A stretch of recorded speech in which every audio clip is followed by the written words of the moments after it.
Assalamualaikum warahmatullahi wabarakatuh.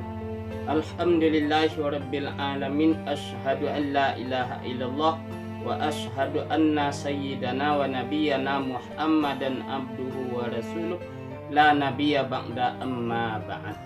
Ayyuhas shaimin wassaimat rahimakumullah. Pada pertemuan kali ini kita ingin berbicara tentang latihan sabar melalui pelaksanaan ibadah puasa. Dalam satu ayat Allah Subhanahu wa taala mengatakan wasta'inu bis-sabri was-shalah. Mintalah pertolongan kepada Allah dengan memiliki sifat sabar dan melaksanakan ibadah salat.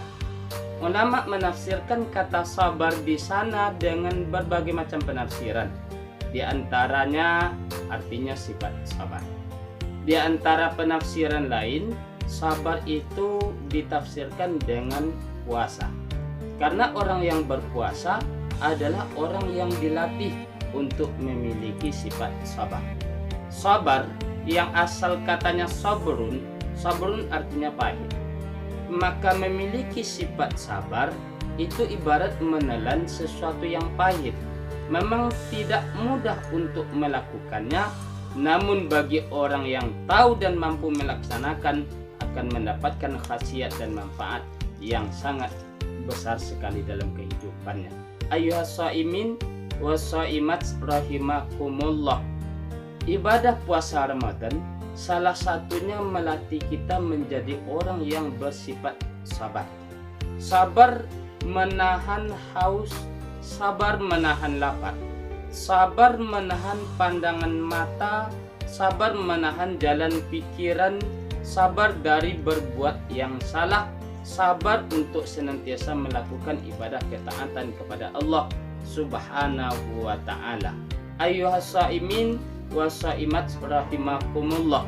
Apalagi di dalam melaksanakan ibadah puasa Ramadan pada tahun 1441 Hijriah ini, kesabaran kita sangat dituntut sekali. Kenapa? Sudahlah kita berhadapan dengan puasa, kita juga berhadapan dengan situasi pandemi. Banyak orang yang saat ini kehilangan pekerjaan.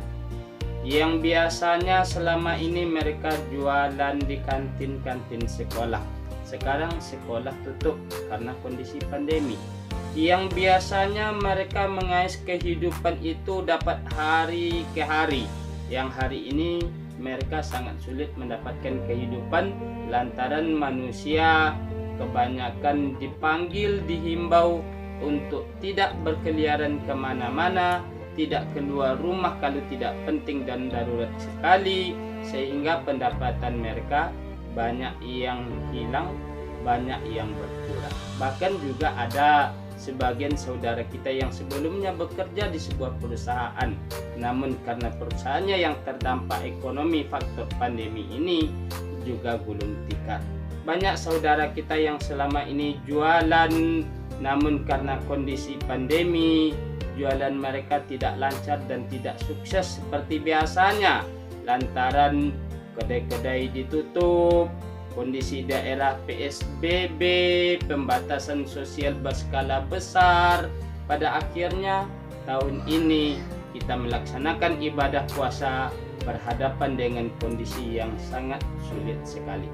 Ayyuhas shaimin wassaimat rahimakumullah. Ketahuilah bahwa ketika kita mampu menjadi orang yang sabar dengan situasi seperti sekarang, Allah menjanjikan balasan yang sangat besar bagi kita. Innama yuwaffas sabiruna ujurahum bighairi hisab. Allah akan menyempurnakan balasan untuk orang yang sabar itu bighairi hisab. Tidak ada batas untuk pahala yang diberikan Allah buat orang yang sabar. Ayyuhas shaimin wassaimat rahimakumullah. Baik dan buruk kita tidaklah ditentukan oleh kaya seseorang.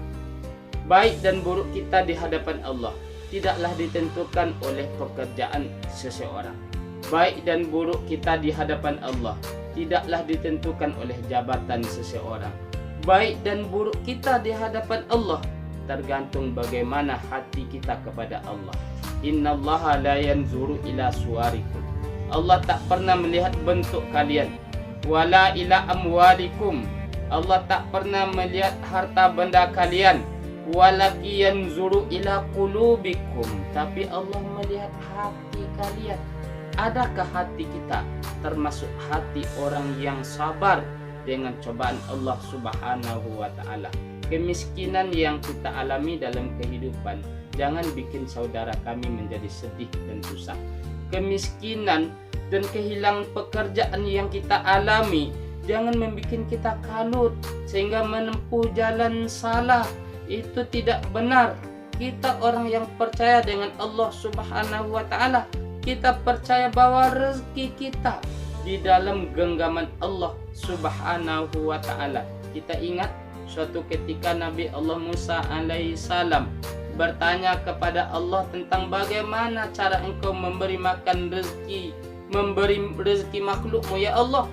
Kata Allah, hai Musa, tidakkah engkau percaya bahwa aku memberi rezeki seluruh makhlukku? Kata Nabi Musa, aku percaya ya Allah, tapi aku ingin bukti darimu bagaimana cara engkau memberi rezeki makhlukmu. Wahai Musa, kata Allah, di tanganmu kan ada sebuah tongkat. Nabi Musa diberi satu mukjizat oleh Allah. Di antara mukjizat itu ada tongkat.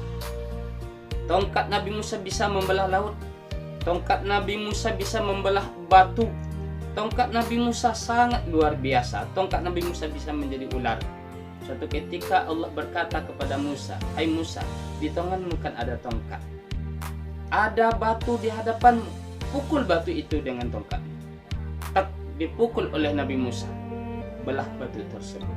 Di dalam batu itu ada batu. Pukul lagi batu itu, hai Musa. Dipukul lagi oleh Nabi Musa. Tak belah lagi batu tersebut. Di dalam batu yang kedua ada batu. Pukul lagi, hai Musa, kata Allah. Tak dipukul lagi. Pecah lagi. Di dalam batu yang ketiga ada batu. Sampai 7 kali. Pada batu yang ketujuh, tak belah. Ada seekor semut sedang memakan makanan. Allah berkata kepada Musa, hai Musa, kau yakin dan percaya siapa yang memberi rezeki semut di dalam batu yang ketujuh tersebut? Kalau bukan aku, kata Allah. Untuk itu jangan kita sedih. Rezeki kita pasti ada di sisi Allah. Sebelum rezeki kita habis, ajal kita tak akan datang. Untuk itu sabar. Berusaha kita mencari nafkah dari satu pekerjaan ke pekerjaan lain, itu sunatullah. Tapi yang mendatangkan rezeki kita adalah Allah Subhanahu wa ta'ala. Berusaha kita dengan jualan dan segala macam, itu sunatullah. Tapi yang mendatangkan rezeki kita adalah Allah Subhanahu wa ta'ala. Untuk itu mari kita berusaha, tapi barengi usaha kita dengan doa dan sifat sabar. Ayuhas shaimin wassaimat rahimakumullah. Jangan sedih menjadi orang yang miskin. Jangan sedih menjadi orang yang susah. Di dalam sebuah kitab Targhib wa Tarhib karangan Imam Al-Manzari, kitab motivasi untuk beramal, kitab Tarhib, warning, peringatan untuk meninggalkan hal-hal yang dibenci oleh Allah dan Rasulullah. Dalam kitab Targhib wa Tarhib kita melihat sebuah hadis. Suatu ketika Rasulullah sallallahu alaihi wasallam memegang tangan Abi Dzar Al-Ghifari. Rasul keluar bersama Abi Dzar.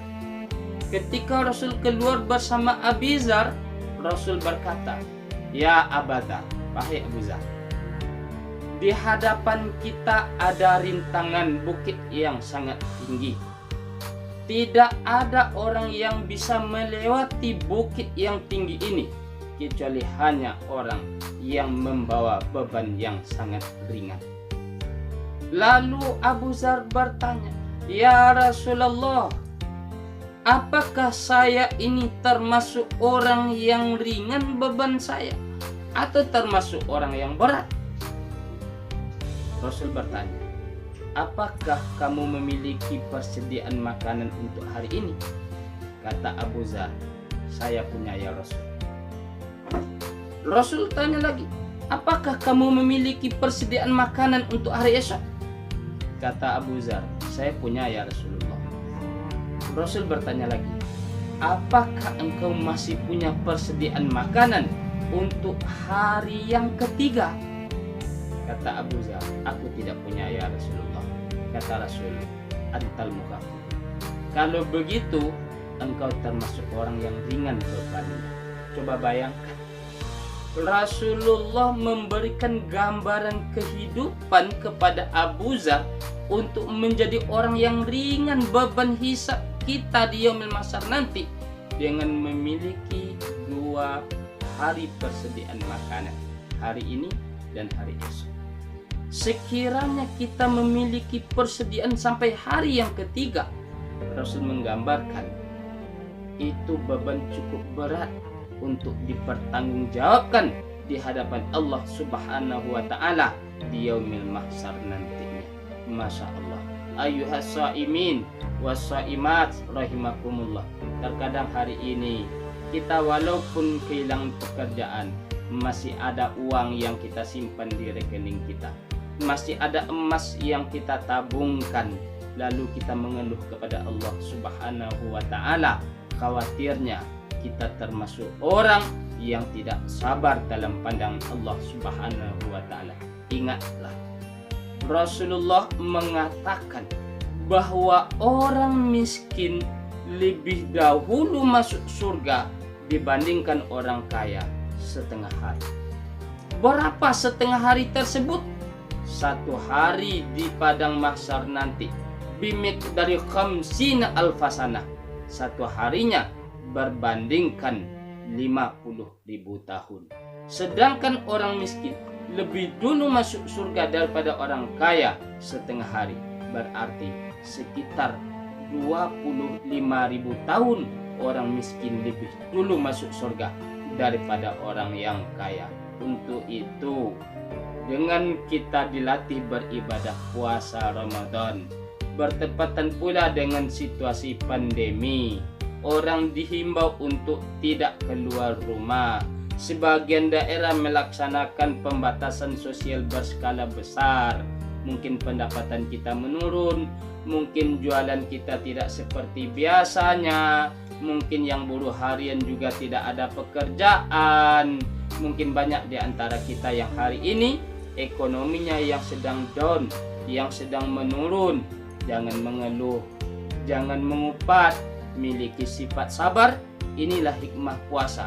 Mudah-mudahan dengan kita menjadi orang yang sabar, Allah sediakan ganjaran, Allah sediakan balasan untuk kita yang tidak ada batas di akhir kelak nanti indahnya.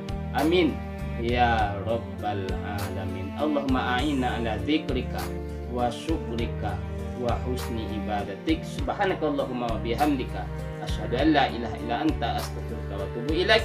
Assalamualaikum warahmatullahi wabarakatuh.